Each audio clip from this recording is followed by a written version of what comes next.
Okay, so for the final plane of war, the moral plane, Fuller is going to begin by laying a foundation. He says that this foundation relies largely on three instincts of man. He says there's three key instincts that really dominate the moral plane and dictate how we behave in a combat scenario.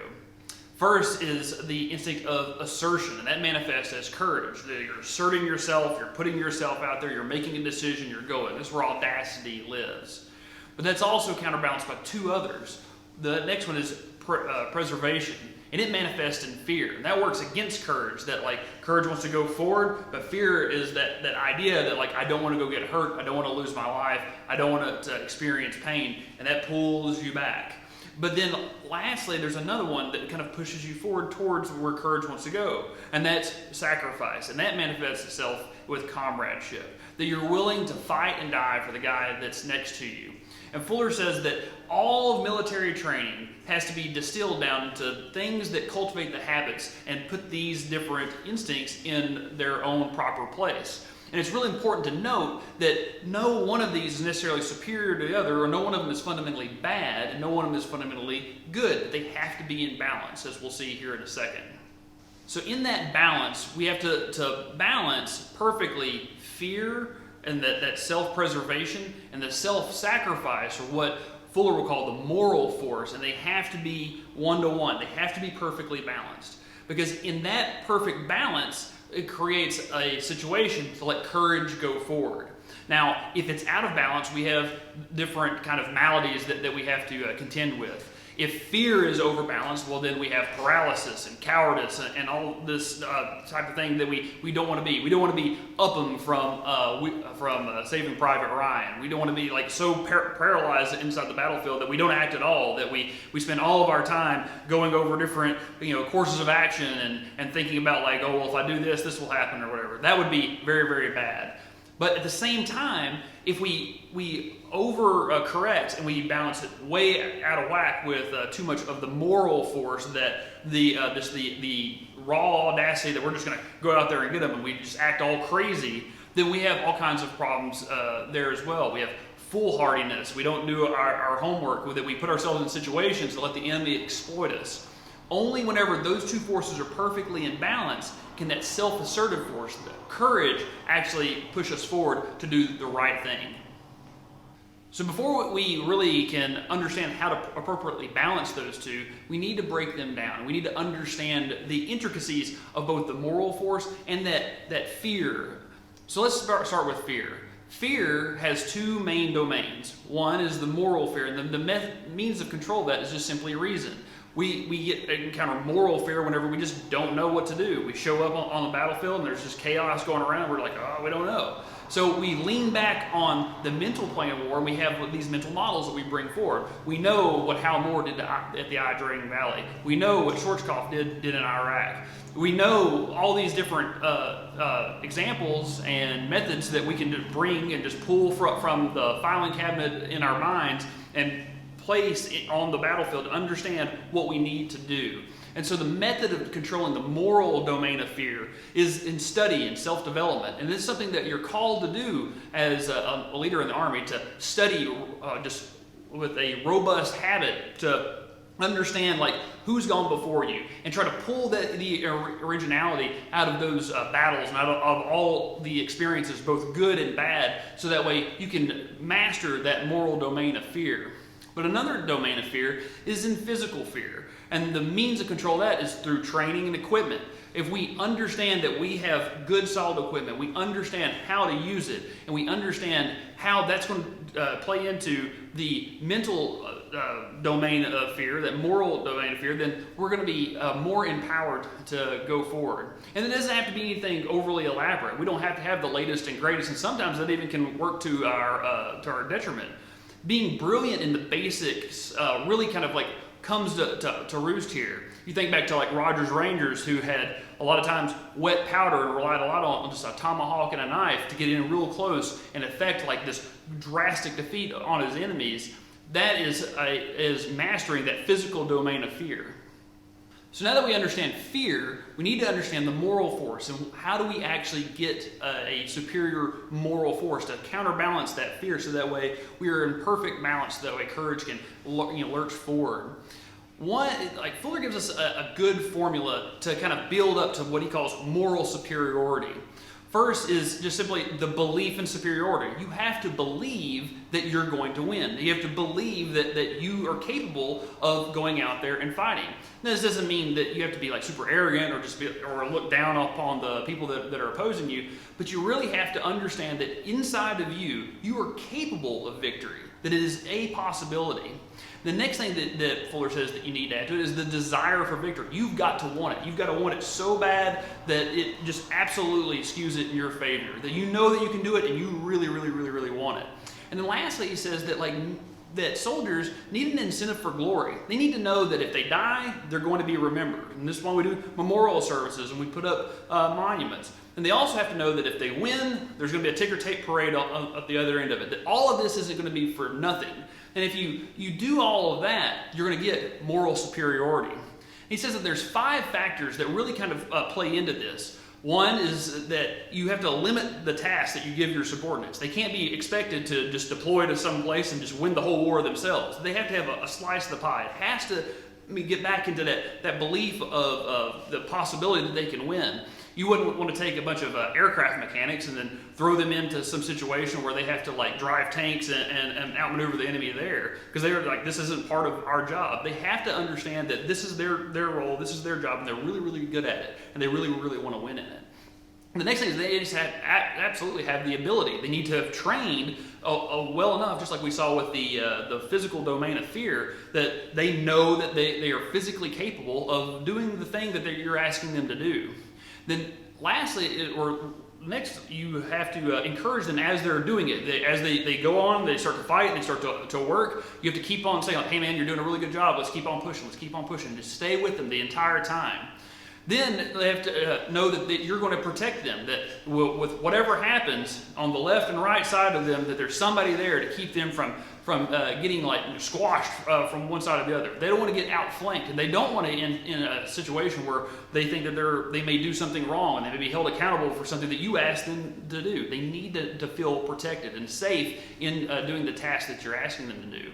Then, lastly, he says that they have to be protected from counterattack. They have to know that if they're going to go forward and they're going to fight and carve out this space for us, and we're going to occupy that then there's going to be somebody to show up and keep pressing the attack, so that way they don't get overrun whenever they're finally getting the chance to take a knee, eat an MRE, and take a deep breath. And that goes back to the physical domain or the physical plane of war that Fuller talked about, that there's 3 types. There's defenders, attackers, and pursuers. This is where the pursuers really kind of like manifest, that the defenders set the conditions for the attack. The attackers go forward and they're encouraged and pushed forward. And once the attack is over with, the pursuers come and keep on pressing, so that way they don't have to worry about getting overrun themselves. So now that we understand those two, we can put those in balance. The last piece is to understand courage and where it comes from and how it works. So Fuller would outline a process that courage comes from. First, it starts with imagination. Then it goes on to the imagination opening up doors for possibilities, these things that we think that we can do. And then using reason, that mental plane of war, to understand what is the most likely thing that we can accomplish, what's the most realistic thing that we can accomplish. And then finally, once the decision is made, that's where courage comes from. Because they know that from the very onset, the idea that you had and then pushed all the way up to this point, that they can accomplish it. So imagination starts with that originality. It goes back to the mental plane. So like Fuller will say that you can't breed genius, but in the heart of genius is just originality and this audacious desire to do something new, do something original, and do it very, very fast with a lot of force and a lot of bravado. And so if we study the older guys that have passed before us, that have accomplished these great things, if we look at Napoleon, if we look at Julius Caesar, if we look at whoever, we see like the little seeds of originality that they leave us, and we pull from them, and we understand that, hey, look, these are the things that they did. So as Bruce Lee would say, let's create something that's wholly new and put it to work in front of us. And then that mental plane feeds those possibilities that you see that, like, I see the way that my enemy's starting to array. And so, like, I know that in the past, this is how other people have handled it, but this situation's a little bit different. So I'm going to borrow from this guy, I'm going to borrow from that guy, and I'm going to put something and bake a whole new cake for them to eat. And then finally, that the character, once you have made your decision that's been informed from all of this stuff, the character to make that decision and push forward and not waver from it is absolutely vital. We just did a staff ride to Kunigratz not too long ago, and we saw the impact that the lack of character, even though that they were in a very solid defensible spot, the indecision of what to do and what it can cost allowed Mulkey to actually maneuver on his enemy so that way that he could win. And he absolutely was able to leverage the courage to outflank his enemy. And Fuller would finally conclude his whole thought on the anatomy of courage with the fact that courage is the highest virtue of a warrior, that this is where things are won or lost. And it's built from a very precise process that needs to be cultivated throughout the time leading up to the fight. Fuller understands that this is kind of an abstract concept, and you need something that's more concrete to really kind of solidify it in your brain. And before he goes on to examples of it, he gives the idea of a horse, all right? A horse and a rider. He says that fear is a lot like a horse, that without the horse, you're just some dude that's just standing in the field hoping to be able to run fast enough for long enough to be able to get on top of your enemy. But he says, but with the horse, you can do a lot. You can go a lot further. You can go a lot faster. You can maneuver a lot better. So he says that, like, you absolutely have to have that fear, but it has to be under control, and it has to be measured in some way, shape, form, or fashion. And so, like, you have to have a rider on there to control that horse, because without the rider, the horse just bucks wildly and goes crazy. You have to have a tight rein on it to be able to use that emotional energy to get to where you want to go, but it has to be controlled and balanced by the moral force. And if you can balance it by tightening up those reins on that horse and then decide, like, this is where we need to go, then you're enabled to actually accomplish what you need to accomplish. So Fuller then goes back to biblical times and actually pulls an example for us to go and see what right and wrong actually looks like. And he uses the idea of David and Goliath. He says that the Israeli soldiers that were timid in front of Goliath, as he called and taunted them, were out of balance. They were completely dominated by fear, and they'd frozen with paralysis, and they didn't know exactly how to handle this massive giant that's out there taunting them. But at the same time, Goliath is completely out of balance because he's completely on the other side where he's foolhardy and arrogant and just says, like, well, bring out anybody, and thinks that he's going to win no matter what just because of his size and his weapons that he has with him. But then enters the element of courage, David, who understands that, like, Goliath could absolutely crush him if he gets his hands on him. But he also understands that he has strengths too that Goliath hasn't really thought about. That he's got speed, he can outmaneuver him, and he's got range because he's got that sling. And so if we were to go back in the Bible and we were to look at the story, it says that David ran out after him, swinged the sling, and just absolutely popped him on top of the head. And Goliath collapses, and David goes up and finishes the job. And Fuller would say that David and Goliath is the perfect example of all three of these instincts at work. And then that David is the culmination of it being perfectly in balance. He wasn't not afraid of Goliath. He absolutely knew. He tried on Saul's armor and absolutely knew that it could get crushed if he went toe-to-toe with him. And so he said that, like, but there are other ways. And he pulls from that mental plane. He says, like, I've done this with the bear. I've done that with the lion. I think I know how to handle this. So he's no different than a big bear or a big wolf trying to attack my sheep. So I'm going to handle him in just the same way. And that speed and the audacity and knowing his weapons and being able to manage that physical domain of fear absolutely played to his strengths in that moment. So what's the so what? Fuller would say that our whole goal is to create what he calls the fighting man. He says that fighting man has three fundamental elements. He says it first begins with the moral man, or the family virtues, that cleanliness, sobriety, and honesty are absolutely key in the fighting man. But then, like, we add a little bit to them with national virtues, and that's honor, patriotism, camaraderie, an understanding that there's something bigger than him. He's a part of it, and then that something bigger is calling him into a fight, in the fight of his life.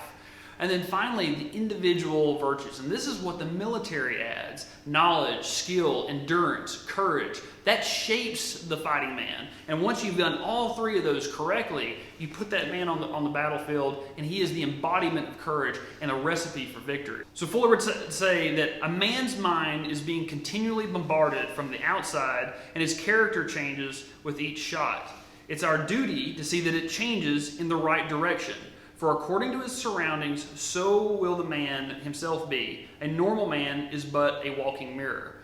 So what Fuller is saying there is that the environment you create, your internal unit culture, your internal national culture, the internal family culture, absolutely is key to victory. That the moral plane of war is won long before the fight actually comes out. The fight is just simply a proof of concept. You've done well in building the fighting man up, and you're finally getting to employ him. The moral plane of war is lost before the first shot is ever fired, as it is a question of character, not a question of tactics.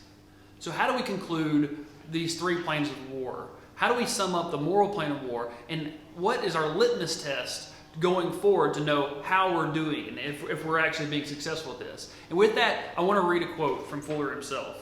He says, "What is the discipline of an army, especially the discipline of its officers? Is it based on blind obedience, or does it aim to expanding the intelligence and stimulating self-command? Is liberty of thought and speech allowed? Are officers permitted to express their opinions? Are they educated to respect merit, or merely to acquiesce with seniality? Are officers promoted because they are able, or because they are just old? Are they rewarded for possessing critical, constructive minds, or are they merely pushed like pegs on a cribbage board? All of these and many other questions will tell us the moral worth of an army." Essentially, mission command, self-development, audacity, and initiative are the things that win the moral plane. Having that character to discipline yourself long before the fight, to learn, to constantly refine yourself, to physically discipline yourself, so that way whenever the fight comes to you, you're ready for it. That's where Fuller will say that the army is won or lost. And the more of the men of character, the more of the fighting men that we can have in our formation, the more likely victory is in the coming fights.